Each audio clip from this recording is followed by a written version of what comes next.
Okay, I'm going to show you the muscle up here. So you're going to pull yourself up. Into a dip. You can barely see your feet. Do one more. The dude doing a muscle up. Hold the dip. Okay, your turn. All right.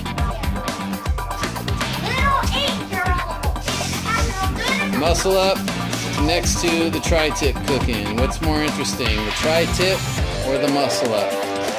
Find out. Apparently the tri-tip's more interesting. When I was 36 pounds overweight in 1998, I came home from college. And I never forget, the first time in my life, I was skinny all my life, and this was the first time I ever had a weight problem. And I put that weight on in like 3.5 years of college. And, on the outside, I lived in all this denial about it because, I knew what was going on, and I knew the feelings that I felt when I looked in the mirror, the level of like despise I had for myself. I knew what I felt it. I knew that I didn't have confidence in myself. I knew that I didn't love myself. I hated myself. There was just this part of me that just hated myself. I felt frustrated about where I was at in my life and felt like I was worthless. And that all played into me, looking the way I was, being overweight, having no energy, having no confidence in myself, hating myself, all of these things. But, on the outside, I was using like all of this energy trying to keep this like shell of denial up, that I was confident, I was happy, I'm successful, like the complete opposite of what's really going on. Anybody who met me, it was like, how you doing? Oh, I'm great. Yeah. I'm wonderful. My life is great. And I'm and trying to portray this image when deep down inside, it's like, it was just like this broken down version of me. I was desperately just crying on the inside all the time, like just crying out for help that I couldn't get to come out. Because I kept repressing it with denial, kept denying that things were as bad as they were, that I didn't feel as bad as I felt, that I didn't look as bad as I looked. Things just weren't that bad, is what I kept telling myself. But on the inside, it was a completely different story, because as much as you try to hold that denial up, as much as you try to repress the truth, the feelings that you really carry around all the time, the words aren't enough to get rid of the feelings. Those feelings are there. And those are the feelings that determine the actions and the behaviors and everything that goes on, the decision making, the thing that we call self-sabotage, right? Positive thinking, the power of positive thinking. Just think good thoughts and think positive and everything will be great. Well, bullshit, because what happens when I'm trying to say positive things about myself and tell me how much I love everything about myself and my life is great, I'm successful, I'm confident, but deep down inside, I'm not. Deep down inside, I hate what I see. I hate what I feel. I can't stand what I see in the mirror. I wouldn't get my picture taken. I wouldn't dare take my shirt off out in public because I lived in denial. Are we watching kid-approved video? Yeah. One thing that changed everything, like when everything changed, because I spent like all these years just living in this body that I wasn't happy with. And one thing that changed though was it was just a switch in my mind about what the truth was for me. It wasn't like, oh, I did this, low carb diet or, I did this workout routine or anything like that. Like that stuff came, but it didn't come until the switch went off in my head. And it was just getting out of my own bullshit, my own denial about what the truth was. The truth was I was fat, I was overweight, I felt horrible. The truth was that I didn't like myself at all.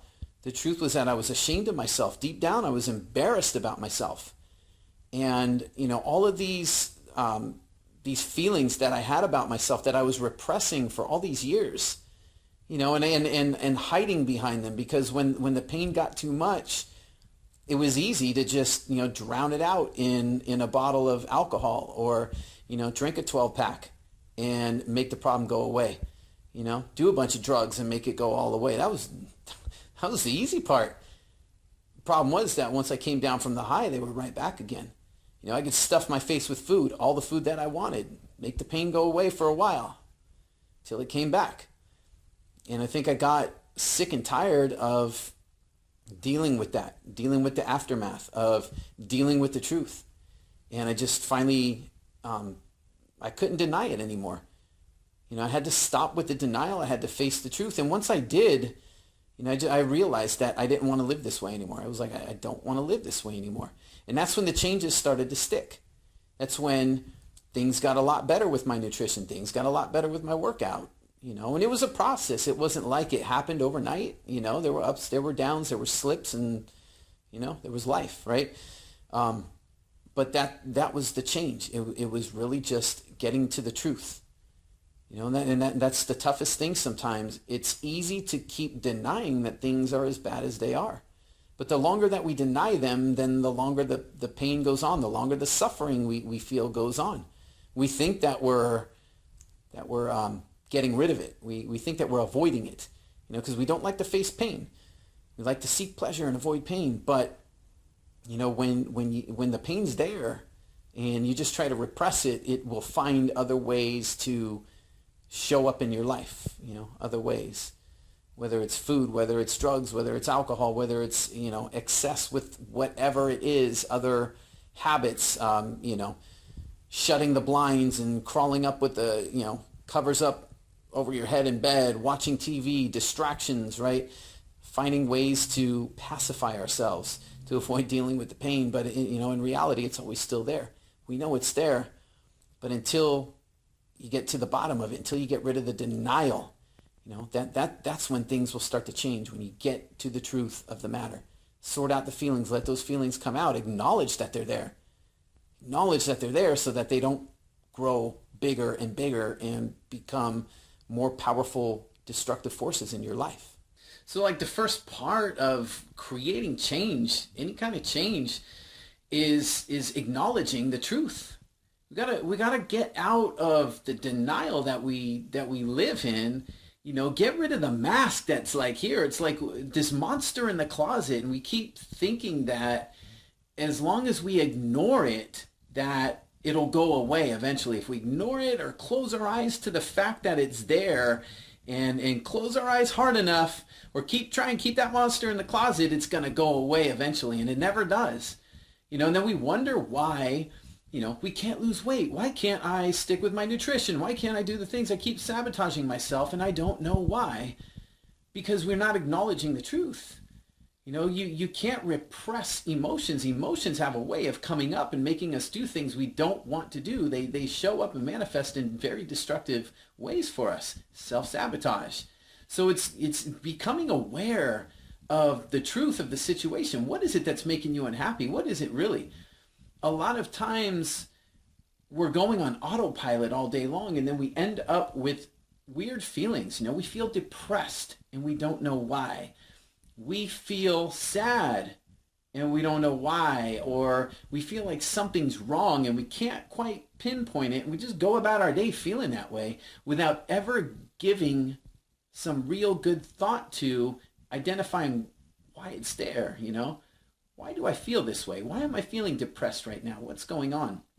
And I think that's one of the things that I learned to do that really helped me out, because I would just run autopilot all the time, and I'd be dealing with feelings of depression and sadness and all this stuff and just misery for so long without understanding why. There's a reason why it's there. And a lot of times there was feelings going on within me that I was just repressing so much. And of course, when the pain got so bad, off I would go. Self-sabotage was coming, eat what I want or drink a bunch and just do whatever I could do to dull the pain. So it's really acknowledging the truth. And the truth a lot of times hurts. It's not always fun and it's not easy, but until you can get to that truth and get out of the denial, you're never going to be able to make changes for the long term. You might go through cycles where you change a little bit, things, are happening, your body's changing, you might lose a little weight, but then eventually comes the self-sabotage, because again, those feelings start to come up somewhere, they show up and they throw us off track. So it's really just acknowledging Acknowledge the truth of what's going on. Once you've got the truth there, you don't have to deny it anymore. You know it's there. You know how it's holding you back. And then you can start working with the changes. It's kind of like that old Dr. Phil used to say that you can't change what you don't acknowledge. I think it was something like that. But there was a lot of truth to that statement. You can't change what you don't acknowledge. You really can't. If you keep hiding behind the mask, there's always going to be that going on in the background of you that's going to keep throwing you off and keeping you unhappy, unsatisfied, doing self-destructive things or just feeling bad about yourself when you don't have to, when you could make these changes. But it starts with awareness. Be aware, get out of the denial, put the truth out there, face to face with your own truth, whatever that is. No one has to know it but you. But don't be afraid. Come face to face with it. Embrace it. Acknowledge what it is. That's when you start making the changes. And that's all I got for this week. I got to get back and do my laundry now.